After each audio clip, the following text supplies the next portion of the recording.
to say this, but nagsisinungaling yung gagang yun. Akong pakialam kung anong relihiyon ninyo. Tabaho kayo dyan. Ba ito nagka-problema itong babae na ito? Hiwala ito sa asawa eh. Totoong may reward money o wala?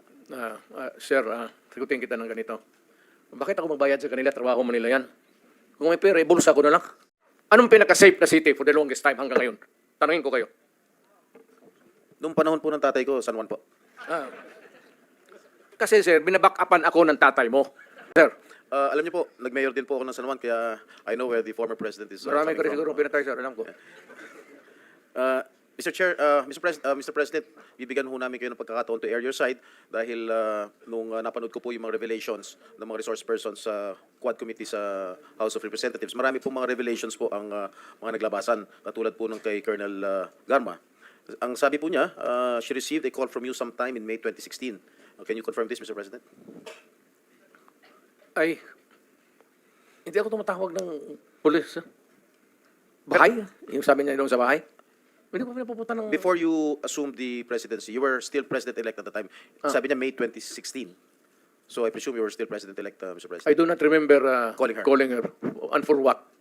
Yung presidente ako, nandyan na yung lahat nasa akin ang... Ang sabi po kasi niya dun sa kanyang revelation dun sa Quad Committee, nagpapahanap din po kayo ng isang police officer na miyembro ng INC. Tama po ba ito?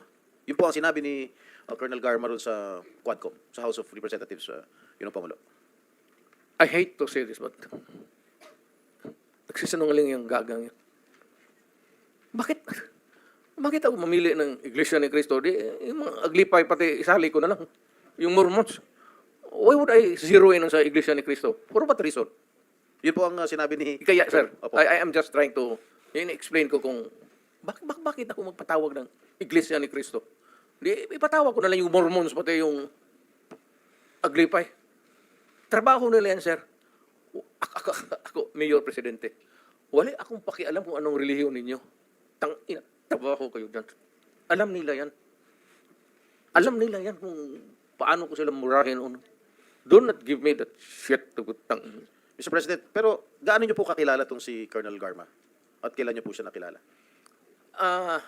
Saan ba ito nagka-problema itong babae na ito? Hiwala ito sa asawa eh. Si Bilila Niligawan ba niyo yun? Oh, si Bilila. Niligawan niyo po? Sino? Si Garma? Kung wala na siguro akong ibang makita siya. Hindi sir, ganito naman. Hindi ko naman inaano. But, alam mo kasi, pag tao ko, alam nila yan.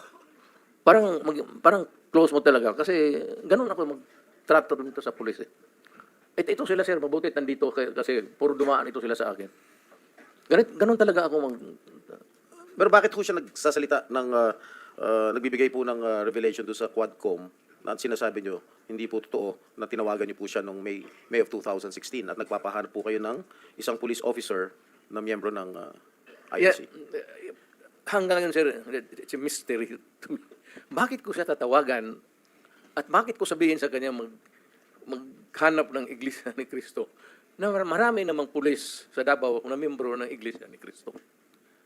Why would I specify a person belonging to a religious sect when, as a matter of fact, there are a lot of policemen who are members of the Iglesia ni Cristo in Davao City? What would be the point of asking for a special person? Hanggang ngayon, sir, hindi ko nga mafatong. So sabi ko, well, I don't know, but it's a lie. Or making up stories. I don't know what she's driving at o ano ang gusto niyang Motibo. ipalabas sa at the end of the story. Mr. President, kilala niyo ba itong si General ba ito? Leonardo? Colonel Leonardo?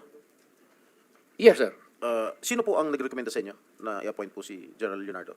Kasi base ho rin sa testimonya ni Colonel Garma, siya yung nagrekomenda kay Leonardo sa inyo para i-appoint. Totoo po ba? Wala, sir, kasi alam mo, I cannot create a unit sa police because we do not have that kind of authority now. Hindi ako pwedeng magtawag ng police dito, o sige, kayo ang unit and you are, you do this job. You have to clear it with the, at hindi papayag itong mga chief of police kasi meron yan silang organization mismo. for drugs and for itong whatever, mga specialized narcotics, tapos itong mga smuggling. Hindi, Kasi po ang testimonya po ni Colonel Garma sa Quadcom sa House of Representatives, tinuturo po niya itong si Leonardo na nagbibigay po ng reward money sa mga police officials na nakakahuli o nakakapatay po ng mga drug pushers. Gusto ko lang, at least you can air your side, Mr. President, kung talagang totoong may reward money o wala. sir, sagutin kita ng ganito. Bakit ako magbayad sa kanila? Trabaho mo nila yan. Kung may pera, ibulsa ko na lang. If there is a fund for that, why would I give it to them? Trabaho nila yan eh. The best that I could minsan is pupunta ako. Iyaya ko yan sila na magkain. Or kung may mga problema sila na personal, alam mo sir, ganito yan eh. Yung police sir, maliit lang talaga yung sweldo. Maliit talaga, hanggang ngayon maliit talaga ang sweldo. Pag hindi pumasok ang local chief executive o city mayor at may problema ang personal yung police, cancer ang asawa. Sweldo. Walang ibang puntahan yan, ikaw. Pag hindi mo tinulungan ang police, sir, patay. Yung sweldo nila cannot cope up with the demands of mga problema. Minsan, yung tanungin ko, ilan ang anak mo? Nagsabi, alam nila yung estasyon. Sa estasyon nila, yung station commander sila. Tapos magtanong ako sa isang police, ilan ang anak mo? Sabihin, 6. Sir, ito, prangkahan. Nagagalit talaga ako. Putang, sildo mo ng ganun, tapos sige ka, putulin ko yung, barilin ko yung, ganun, nandito man sila, sir. You can ask them. Stricto ako sa kanila, pero kaibigan ko sila. Ano ako sa police, sir? Because pagka may problema sila, nandyan ako sa kanila. Pero police talaga ako, at matagal akong nagturo sa Police Academy kasi noong practicing lawyer ako, wala masyado akong kita kasi bata pa ako. At maaga akong nag-asawa, magkaroon ako ng anak, kulang panggatas, kaya ako nagturo sa academy, kaya yan sila dumaan lahat sa akin. Lahat yan sila nakatikim ng lecture sa akin, sir. Wala akong sinabi sa kanila na pumatay ka ng tao, barilin mo, nakatalikod, ano yung sa law school ko, sir, yun ang tinuturo ko sa kanila. Yung criminal law ko dito sa law school ko, yun ang dinala ko sa kanila. At mas maganda, kasi natitempla ko, I could use the common yung lingwahe nila. Kaya malapit yan sila sa akin. Pero alam nila pag nakasala sila, alam nila yan. Pagka sinabi ko nga sa kanila, allow me to use the word. Sinabi ko talaga sa kanila, putang ina kayo mga polis kayo. Huwag kayong pumasok dyan sa druga. Huwag kayong pumasok sa kidnapping. Kasi ako mismo, ako ang papatay sa inyo.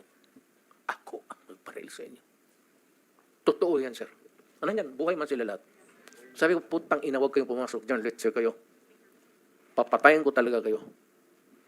Kaya yung pulis na nagkasala sa mga ganun, either pagka nagkasala, wala na. Mawala. Mawawala po? Oo, yan. Tanongin mo yan sila. Kasi sabi ko, papatayin ko talaga. Putang ina, pag nakita kita, patayin kita. At kung tanongin mo ako, sir, na may pinatay ako, hindi man ako ang iniimbestiga ngayon, so hindi ako sabi ng totoo. Mag-line na lang ako kay... Ako na lang po magtatanong, meron na ba ho kayo pinatay, Ginoong Pangulo? Sir, may moment, lalo na sa yung outrage. Yung hindi ko matanggap yung minsan yung pamilya na ubusin mo, patayin mo, tapos i-rape mo.